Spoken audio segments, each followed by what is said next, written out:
विरोध करती थी, उन्हें बिल्कुल भी अच्छा नहीं समझती थी। और मैं हीलिंग्स का, मिरेकल्स का भी विरोध करती थी। मैं सोचती थी कि ये सब झूठ है, ऐसा कुछ नहीं होता।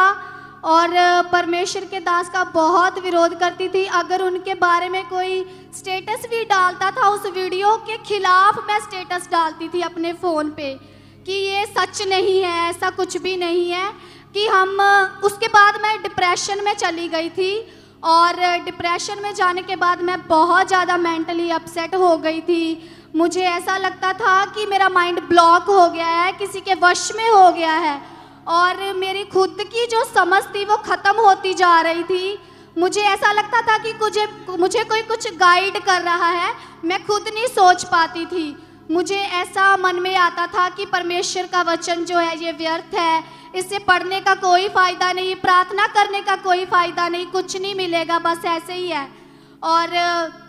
और मुझे ये भी लगता था कि अगर हमें प्रभु में चलना भी है तो हमें किसी मेंटर की ज़रूरत नहीं है। आपकी टेस्टमनी ने आपने लिखा है कि दुनिया के सामने आप खुश होने का एक दिखावा करते थे, अंदर से आप पूरी तरह से डिप्रेस्ड हो चुके थे। जी हाँ, बिल्कुल। मैं अंदर से पूरी तरह डिप्रेस थी।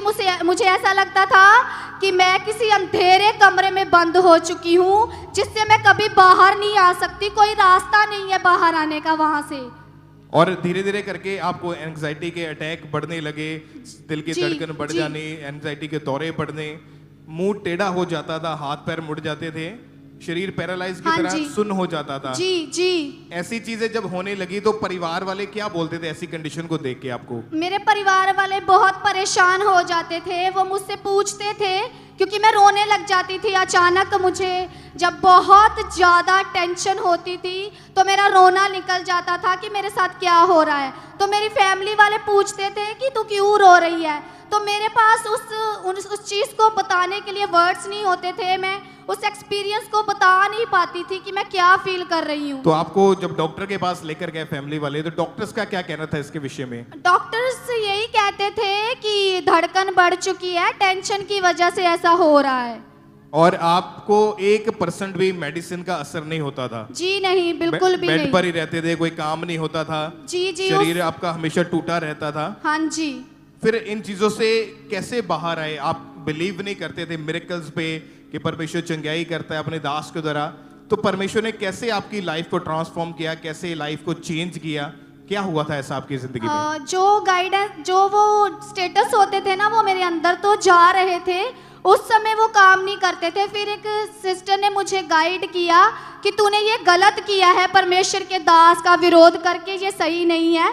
वो प्रभु के दास हैं, हम उनके खिलाफ नहीं बोल सकते।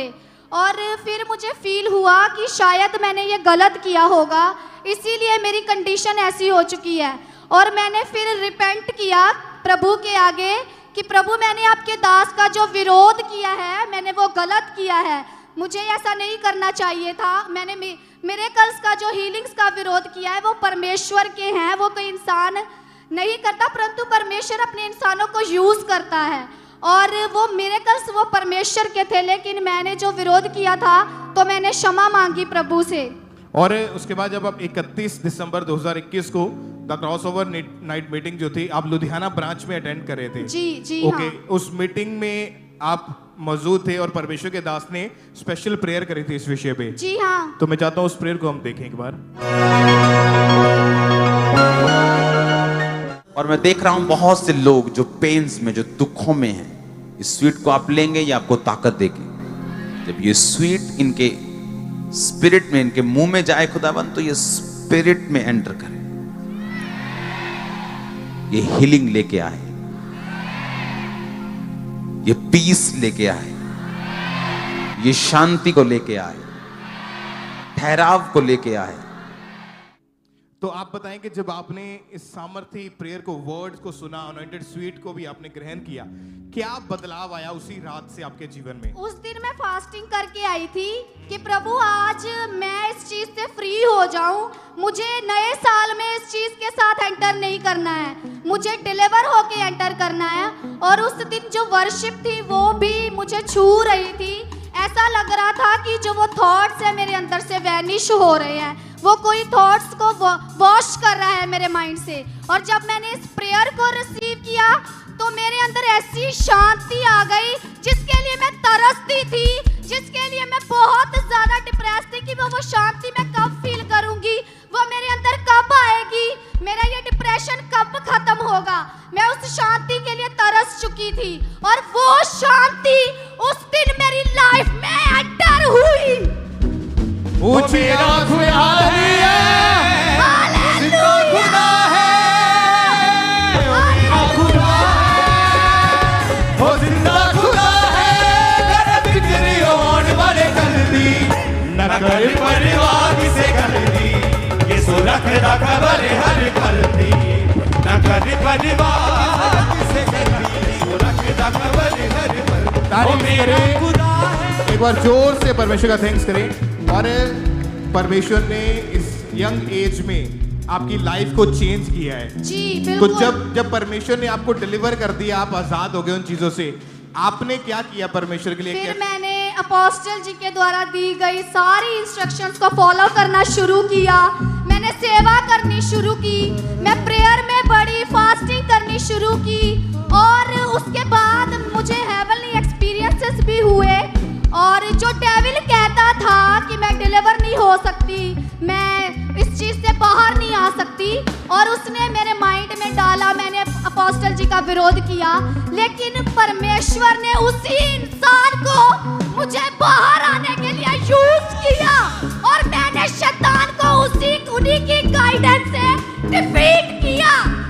ओ जीवन मिलिया मिलिया, आशीष ठहरी ठहरी, बरकत आई आई है खुदा।